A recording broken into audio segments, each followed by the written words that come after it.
All rise. Judge Vanderbeek Court is now in session.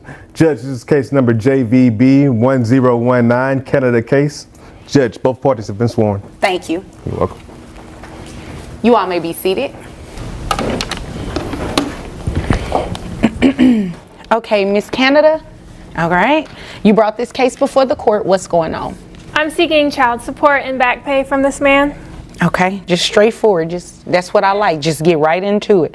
How old is the child? The child is now 3 years old. 3 years old. And I have not received any child support. All right, guys, buckle up because this courtroom is about to expose more than just unpaid child support. We've got a mother demanding justice, a man dodging responsibility, and a web of lies unraveling fast. At first glance, it's just about back pay, but behind that request is a confession of infidelity, workplace secrets, and a potential case of mistaken paternity that's got everyone holding their breath. The judge calm but razor sharp, the mother confident and fed up, the alleged father well his about to get cornered. This isn't just family court, it's a high-stakes emotional showdown where one DNA test could change everything. Let's dive in.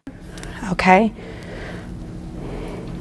All right, sir, is there a reason you haven't given her any child support in the past 3 years? Yes, ma'am, there is. What is that? We've been discussing the paternity obligations. Okay. Under the circumstances, I don't think I was the only person having a fling with Rocky at the time that she and I had that time together. And, Excuse me?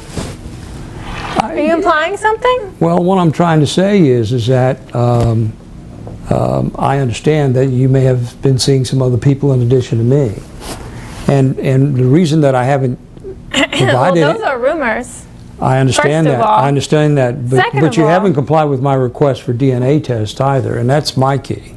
Is that if I have an obligation, I like to make sure it is my obligation and not the obligation of some other father. And the judge asks why he hasn't paid support in 3 years. His answer: doubt. He suspects he's not the only one who was with the mother during that time, and just like that we're thrust into the emotional underbelly of this case, a 3-year-old child in limbo while 2 adults battle over betrayal and biology. But here's the legal kicker: without established paternity, he technically isn't obligated to pay a dime. The court can't enforce child support based on assumptions, it needs proof and notice.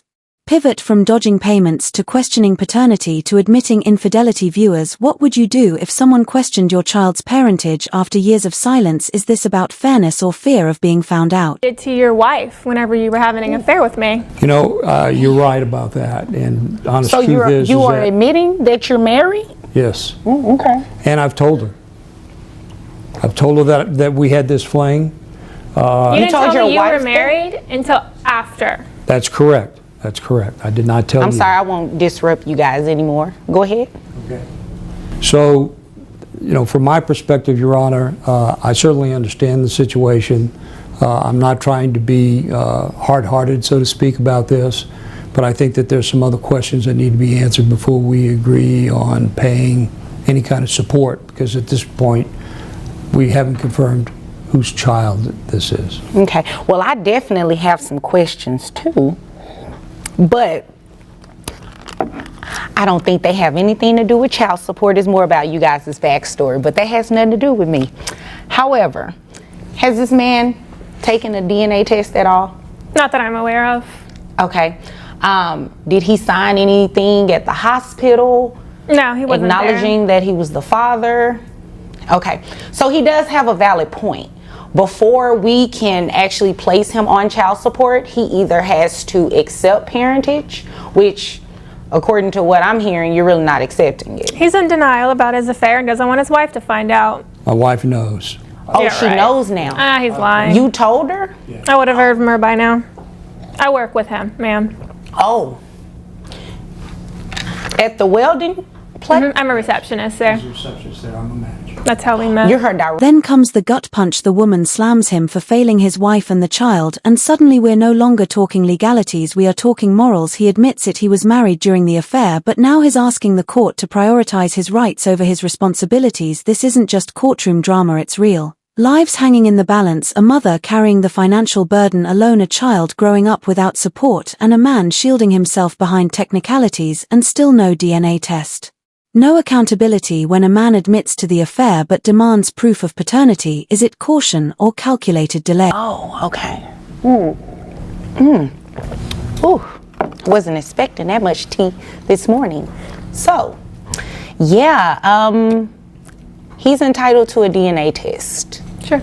Okay, so before we can move forward with anything in terms of child support, looking at your financial documents you provided, he first needs to get a DNA test. So what I can do is you guys go and get the DNA test, then you can come back at a later date, possibly, if he's the father. If he's not the father, you're more than welcome to bring back as many people as necessary. I'm not implying by any means that what he's saying is true. Right, he's but if definitely he's the not father. the father, you can bring back as many people as necessary to get DNA testing, and we actually find the father and place him on child support. Well, I know who it is, so that's not necessary, but thank you. Okay. Judge steps in with clarity, no test, no support, it's the law, and for the first time we see her shift from listening to leading. Her ruling is grounded, no emotional bias, no assumptions, just legal protocol, sign an acknowledgement or take the test. But what explodes here is the revelation that the two parties work together. She's a receptionist at his plant, and she just dropped that bomb in front of the entire court. This isn't just a case, it's a tangled mess of workplace dynamics, marital fallout, and parental uncertainty. How do you even begin to heal or co-parent when your daily life collides with courtroom tension like this is? Further? Your Honor, can we get your assistance in having this thing compelled so that we can get this DNA testing done expeditiously? Oh yeah, most definitely. And it will be done through the Attorney General's office. Okay. Because they are actually on site in the courtroom, and it will be in the courthouse rather. And it will be much. When the judge explains the testing will go through the Attorney General's office, it's clear this is moving forward whether he's ready or not. But here's where it gets human again. He says, if I have obligations, I'll stand by.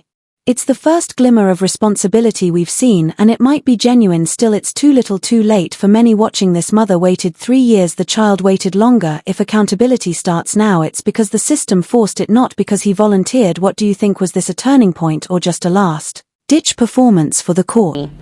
To you all to go ahead and use their resource. Okay? If there's nothing further, you all are dismissed. Thank you. Rocky? You're welcome. If I have obligations here, I'll stand behind them. I appreciate that. Okay. Thank you. You're welcome. There you have it. In the Canada case, the court couldn't rule on child support without establishing paternity, because in law truth needs proof. The judge's decision was firm, no DNA, no deal. But emotionally, this case spoke volumes about broken trust, delayed justice, and the real impact of avoiding responsibility. For now, both parties walk away for results, but what's undeniable is the cost, time, tension, and emotional toll. If this courtroom clash struck a chord with you, don't just scroll, drop your thoughts below. Who do you believe came out more credible? And if you want more cases that cut this deep, hit like, subscribe, and stay tuned for more truth from Truth Court. You all witnessed in the Canada case. Mom was wanting child support from the alleged father. He, on the other hand, didn't know if he was really the father. So before any type of child support obligation can take place, the alleged father must establish paternity. And by establishing paternity, you can take a DNA test, and or let's say, for instance, he signed an acknowledgement of paternity. That can also start his child support obligation. But absent either one of those, DNA testing must be performed in order to place the alleged father on child support.